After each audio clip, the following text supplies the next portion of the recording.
जी पाककलामध्ये आज आपण बनवतोय मस्त मऊ लुसलुशीत आणि जाळीदार असा टुटी फ्रुटी केक. चवीला अगदी अप्रतिम हा केक तयार होतो. तर सगळ्यात आधी आपण केक टीन तयार करून घेऊया. बेसला मी बटर पेपर घेतलेला आहे आणि आता ऑइलने असं ग्रीस करून घेऊया टीनला. टीन साईडला ठेवूयात. आता एका बोलमध्ये अर्धा कप दही, अर्धा कप पिठी साखर घेतलेली आहे. दोन्ही जिन्नस विस्करच्या साहाय्याने व्यवस्थित असे एकजीव करून घेऊयात.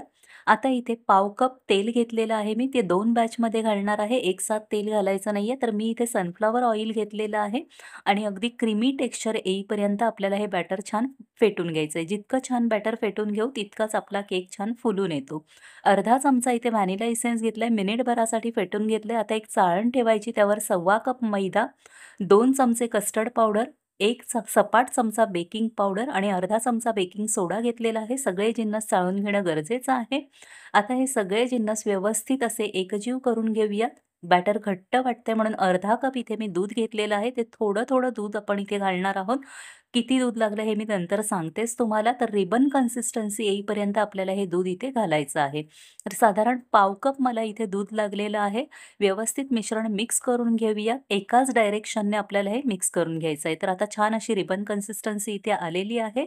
या स्टेजला इथे मी आता टुटी फ्रुटी घालते. आपण टुटी फ्रुटी केक बनवतोय त्यामुळे भरपूर साऱ्या टुटी फ्रुटी घालून मिक्स करून घ्यायचं बॅटर. आता जो आपण केक टीन तयार करून घेतलेला त्यामध्ये हे सगळं बॅटर आपण घालूयात. तर बरोबर सेंटरला असं बॅटर घालायचं आहे. टीन हलवायचा नाही जरा पण, म्हणजे मध्यभागी आपला केक बसणार नाही. आता 2 ते 3 वेळा टीन आपण टॅप करून घ्यायचा. वरनं पुन्हा मी डेकोरेट करते टुटी फ्रुटीने आणि आज हा केक आपण कढईमध्ये बेक करतोय. तर कढई मी ऑलरेडी 10 मिनिटं प्रीहीट करून घेतलेली. त्यावर खाली एक डिश ठेवणार आहे मी आणि त्यावर आपला केक टीन ठेवून 40 ते 45 मिनिटं हा केक आपण बेक करून घेणार आहोत.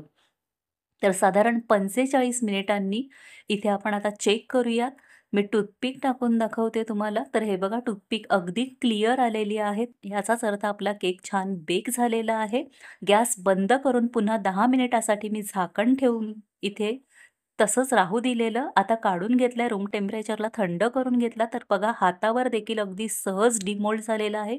बटर पेपर काढून घेऊया आणि एका डिशमध्ये तुम्हाला मी काढून दाखवते. तर हे बघा किती छान मऊ लुसलुशीत आणि कलर देखील अगदी छान आलेला आहे.